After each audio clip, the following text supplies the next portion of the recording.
I remember those days, 26 years ago, when we were just a couple of young kids in love. We had the world at our feet in dreams as big as the sky. I was a simple bloke working at 9 to 5 at a few clothing stores, and she was a real estate agent. Always the life of the party. We were a match made in heaven, or at least that's what we thought. Over the years, we built a life together, 2 beautiful kids, a couple of goofy dogs, and a home that was always filled with laughter, love, and a whole lot of chaos. It wasn't a fancy life, but it was our life. We had our ups and downs. Sure. But at the end of the day, we always found our way back to each other. It wasn't like we were some fairy tale couple. You know, we argued about bills, the kids whose turn it was to do the dishes. But we also laughed together a lot. We knew how to make each other smile. Even on the worst days, our home, well, it was a bit of a mess, but it was our mess. Kids' toys strewn about, dogs tracking mud through the hallways, dishes piling up in the sink. But it was filled with so much love and so much life. I wouldn't have had it any other way. 26 years of marriage, mate.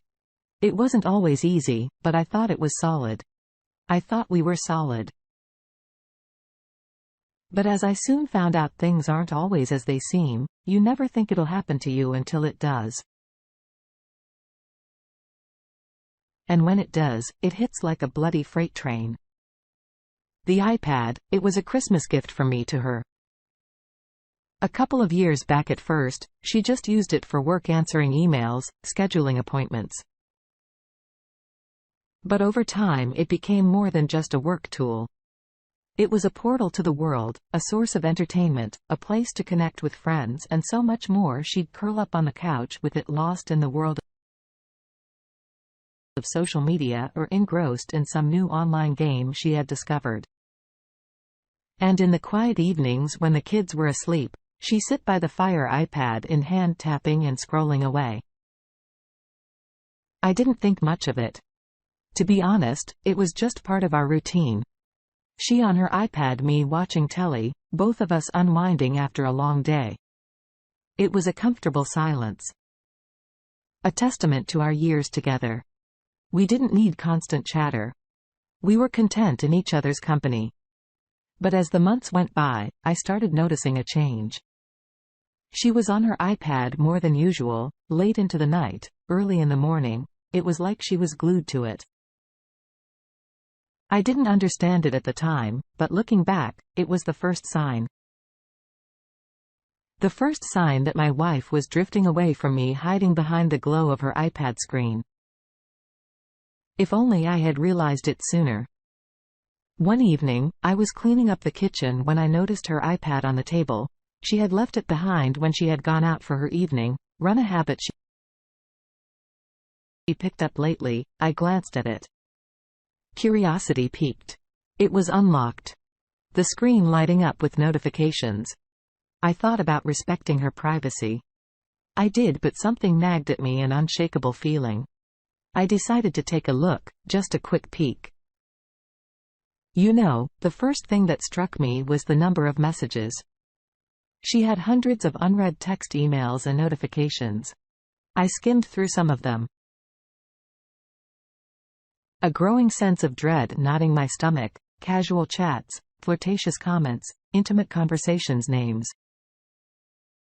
I didn't recognize faces I never seen, but it was a message thread with a guy named Max that stopped me cold. It was more than just friendly banter. It was intimate, personal. They talked like lovers, shared secrets, like confidants. My heart thumping as I scrolled through their messages, each word stung me. The realization hit me like a ton of bricks. My wife, my partner of 26 years, was cheating on me. All those late nights, the secretive smiles, the hush phone calls. It all made sense. Now, I felt a world of emotions: shock, disbelief, anger, but most of all I felt betrayed. The woman I had spent half my life with was living a double life right under my nose. And the worst part, one discovered it all on an iPad. The very gift I had given her. I was in a state of shock denial. Even I needed to talk to someone to share what I had just discovered. But I also needed to be sure. I needed concrete proof. Something beyond just a gut feeling and suspicious texts. That's when I decided to hire a private investigator. There was a bloke, an old homicide detective who turned into a private investigator after his retirement. I had heard good things about him and I needed the best. So I called him up, scheduled a meeting and told him everything. He listened, quietly nodding every now and then. After I was done, he looked at me and said, "I'll do everything I can to help you, mate." I wasn't alone in this anymore. I had someone on my side over the next few days. He got to work. He would follow her, take pictures, document her movements. He assured me he would get the evidence I needed and I trusted him. In the meantime, I had to act normal. It was one of the hardest things I've ever done. Every time I looked at her, all I could see were the lies, the betrayal. But I had to keep it together for myself and for what was coming next. A couple of weeks passed and I got a call from the investigator. He said he had found something. I could hear the seriousness in his voice and my heart thumping. This was it, the moment of truth. He came to my house that day carrying a folder thick with documents and pictures as he laid them out on the table. I felt like I was in some sort of crime movie, only this wasn't fiction. This was my life. The evidence was damning: photos of her with Max, their arms around each other, looking like a couple, and love receipts from expensive restaurants, hotel bookings. Everything I needed to prove that she was cheating. He even traced back the relationship to months ago, way before she asked for an open marriage. It wasn't a sudden fling. It was a plain, deliberate betrayal. I thanked him for his work. My mind reeling with the weight of the evidence before me. It was overwhelming, to say the least. There. It was black and white proof that my wife was cheating on me. It was as if a puzzle piece fell into place. But the picture it completed was one I never wanted to see. My emotions were a whirlwind. But amid the hurt and betrayal, I knew what I had to do next. I had to confront her, armed with the evidence. The pain I felt was unbearable. But the thought of continuing to live a lie was even worse. I remember her walking through the door that evening. Her smile fading as she saw the look on my face. "I know about Max," I said, my voice calm but my heart pounding. Her face went white and she just stared at me. I pushed the folder towards her, the photographs and receipts spread out on the table. She took a step back, refusing to look at them. "You're mistaken," she stammered. "Max is just a colleague," but I wasn't having any of it. "Enough. I'm not playing this game anymore," I said, my voice firm. "I know everything." The room went silent. The lie had been exposed. She didn't have any excuses left, no more stories to tell. The truth had finally surfaced. The reality that my wife had been cheating on me was now out in the open. After that confrontation, there was no going back. I had to accept the fact that the woman I had loved for 26 years, the woman I shared my life with, had betrayed me. It was a harsh reality, but one I had to face. The next few days were a blur. I contacted a lawyer and began the divorce proceedings. The process was daunting, with countless meetings, paperwork and legal jargon. I barely understood. I wanted to put an end to the sham that our marriage had become. My lawyer, a man of experience, guided me through the process. He was stern, but understanding, always reminding me that this was a battle I needed to fight for my own peace of mind. The documents were prepared. The evidence neatly compiled. My wife had no defense. Her affair was clearly documented. Infidelity was the grounds for our divorce. There was no need for a trial, no need for a jury. It was all there in the paperwork.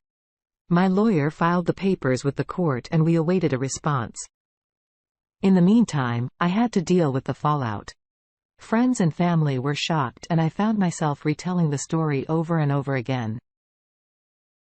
It was painful, but it was part of the healing process. I had to confront the truth, no matter how hard it was.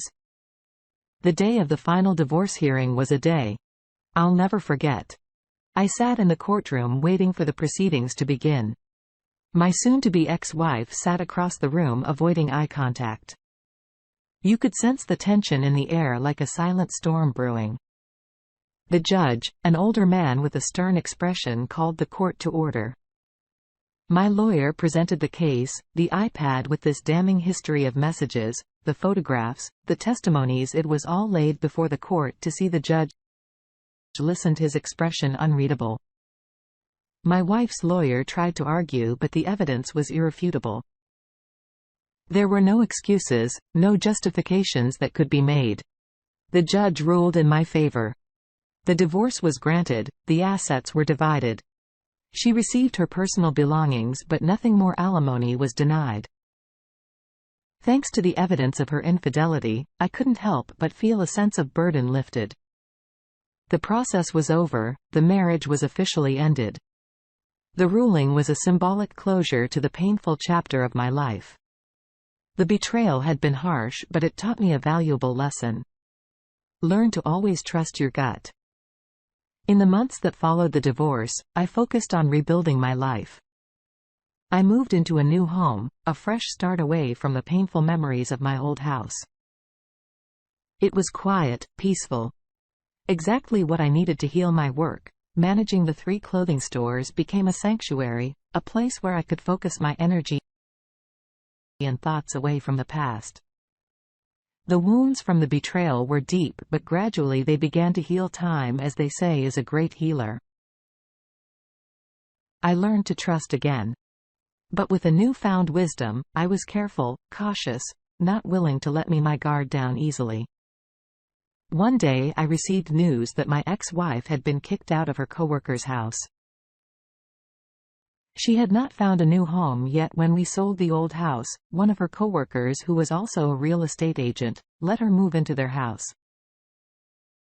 Well, apparently she tried to meddle in her coworker's marriage. Her old habits persisting. I didn't feel sorry for her. I was glad I had moved on. Glad I had escaped the toxic cycle, the betrayal, the divorce, the rebuilding. It all came full circle. The iPad, an innocent device, had unveiled the ugly truth and ended 26 years of marriage. It was a harsh lesson. I came out stronger, wiser, ready to face whatever life threw at me next. So here I am telling my story, a testament to trust, betrayal, and healing.